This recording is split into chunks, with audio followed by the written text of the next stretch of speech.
Daniel chapter 10. Daniel's vision of a messenger. In the 3rd year of the reign of King Cyrus of Persia, Daniel, also known as Belteshazzar, had another vision. He understood that the vision concerned events certain to happen in the future, times of war and great hardship. When this vision came to me, I, Daniel, had been in mourning for 3 whole weeks. All that time I had eaten no rich food. No meat or wine crossed my lips, and I used no fragrant lotions until those 3 weeks had passed. On April 23rd, as I was standing on the bank of the great Tigris River, I looked up and saw a man dressed in linen clothing with a belt of pure gold around his waist.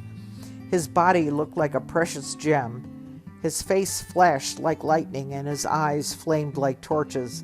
His arms and feet shone like polished bronze, and his voice roared like a vast multitude of people. Only I, Daniel, saw this vision. The men with me saw nothing, but they were suddenly terrified and ran away to hide. So I was left there all alone to see this amazing vision. My strength left me, my face grew deathly pale, and I felt very weak. Then I heard the man speak, and when I heard the sound of his voice, I fainted and lay there with my face to the ground. Just then a hand touched me and lifted me, still trembling, to my hands and knees. And the man said to me, "Daniel, you are very precious to God, so listen carefully to what I have to say to you. Stand up, for I have been sent to you." When he said this to me, I stood up, still trembling. Then he said, "Don't be afraid, Daniel. Since the first day you began to pray for understanding and to humble yourself before your God, your request has been heard in heaven. I have come in answer to your prayer." But for 21 days the spirit prince of the kingdom of Persia blocked my way. Then Michael, one of the archangels, came to help me, and I left him there with the spirit prince of the king of Persia. Now I am here to explain what will happen to your people in the future, for this vision concerns a time yet to come. While he was speaking to me, I looked down at the ground, unable to say a word. Then the one who looked like a man touched my lips, and I opened my mouth and began to speak. I said to the one standing in front of me, "I am filled with anguish because of the vision I have seen, my Lord, and I am very weak. How can someone like me, your servant, talk to you, my Lord? My strength is gone, and I can hardly breathe." Then the one who looked like a man touched me again, and I felt my strength returning. "Don't be afraid," he said, "for you are very precious to God. Peace, be encouraged, be strong." As he spoke these words to me, I suddenly felt stronger and said to him, "Please speak to me, my Lord, for you have strengthened me." He replied, "Do you know why I have come? Soon I must return to fight against the spirit prince of the kingdom of Persia, and after that the spirit prince of the kingdom of Greece will come. Meanwhile, I will tell you what is written in the book of truth. No one helps me against these spirit princes except Michael, your spirit prince. I have been standing beside Michael to support and strengthen him since the 1st year of the reign of Darius the Mede." Daniel chapter 11. Kings of the South and North. Now then, I will reveal the truth to you. 3 more Persian kings will reign, to be succeeded by a 4th, far richer than the others. He will use his wealth to stir up everyone to fight against the kingdom of Greece. Then a mighty king will rise to power, who will rule with great authority and accomplish everything he sets out to do. But at the height of his power, his kingdom will be broken apart and divided into 4 parts. It will not be ruled by the king's descendants, nor will the kingdom hold authority it once had, for his empire will be uprooted and given to others. The king of the south will increase in power, but one of his own officials will become more powerful than he and will rule his kingdom with great strength. Some years later, an alliance will be formed between the king of the north and the king of the south. The daughter of the king of the south will be given in marriage to the king of the north to secure the alliance, but she will lose her influence over him, and so will her father. She will be abandoned along with her supporters. But when one of her relatives becomes king of the south, he will raise an army and enter the fortress of the king of the north and defeat him. When he returns to Egypt, he will carry back their idols with him, along with priceless articles of gold and silver. For some years afterward, he will leave the king of the north alone. Later, the king of the north will invade the realm of the king of the south, but will soon return to his own land. However, the sons of the king of the north will assemble a mighty army that will advance like a flood and carry the battle as far as the enemy's fortress.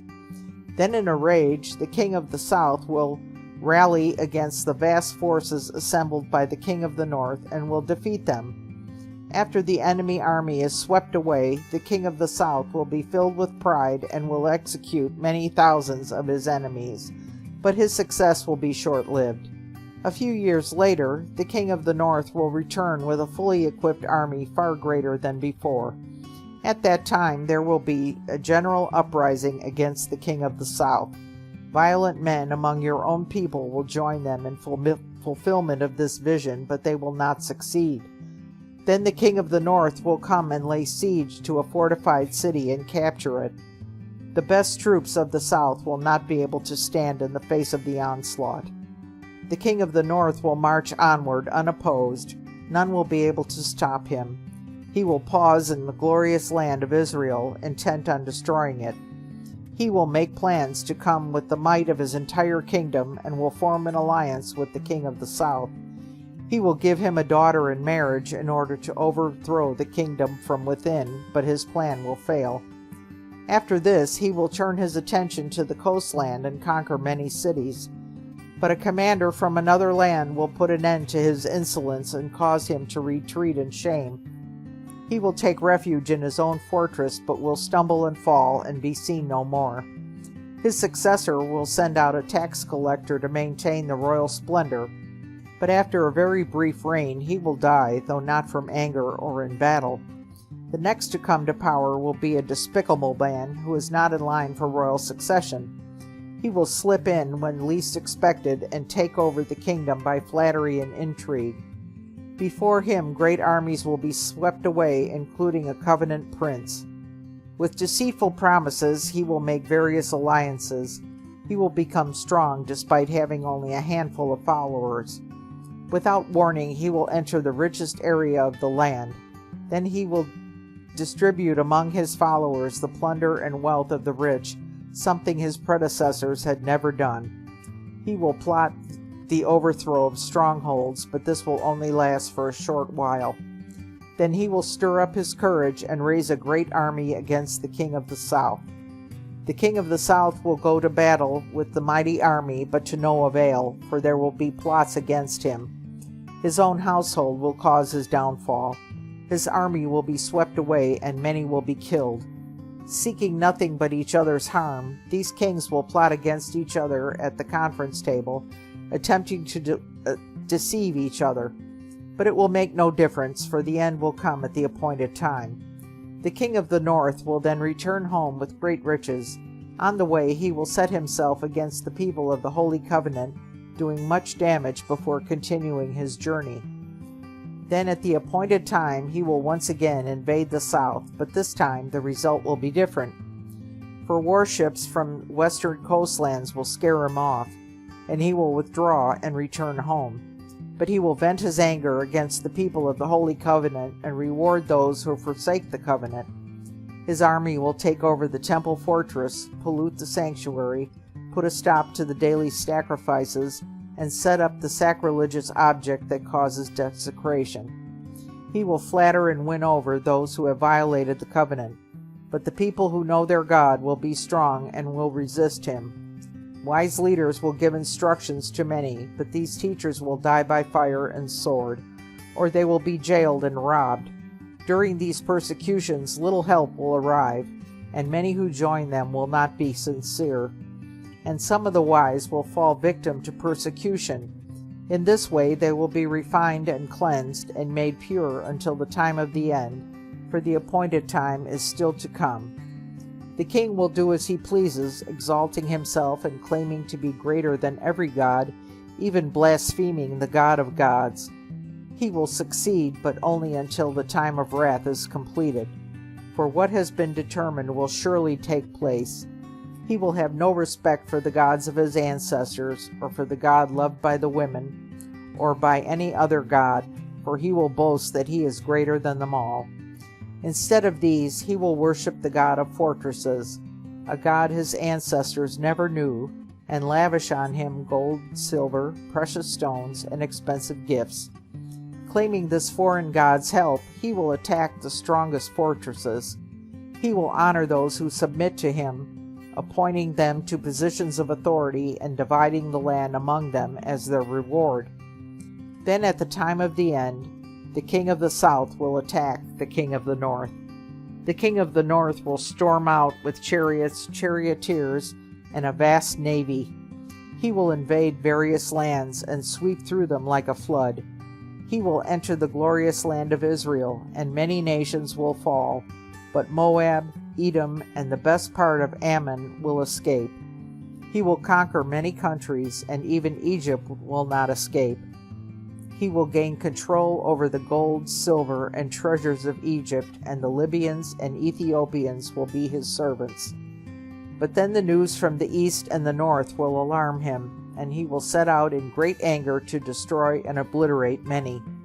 He will stop between the glorious holy mountain and the sea, and will pitch his royal tents. But while he is still there, his time will suddenly run out, and no one will help him. Daniel chapter 12. The time of the end. At that time Michael, the archangel who stands guard over your nation, will arise. Then there will be a time of anguish greater than any since nations first came into existence. But at that time every one of your people whose name is written in the book will be rescued. Many of those whose bodies lie dead and buried will rise up, some to everlasting life, and some to shame and everlasting disgrace. Those who are wise will shine as bright as the sky, and those who lead many to righteousness will shine like the stars forever. But you, Daniel, keep this prophecy a secret. Seal up the book until the time of the end, when many will rush here and there, and knowledge will increase. Then I, Daniel, looked and saw two others standing on opposite banks of the river. One of them asked the man dressed in linen, who was now standing above the river, "How long will it be until these shocking events are over?" The man dressed in linen, who was standing above the river, raised both his hands towards heaven and took a solemn oath by the one who lives forever, saying, "It will go on for a time, times and half a time. When the shattering of the holy people has finally come to an end, all things will have happened." I heard what he said, but I did not understand what he meant. So I asked, "How will all this finally end, my Lord?" But he said, "Go now, Daniel, for what I have said is kept secret and sealed until the time of the end. Many will be purified, cleansed, and refined by these trials, but the wicked will continue in their wickedness, and none of them will understand. Only those who are wise will know what it means.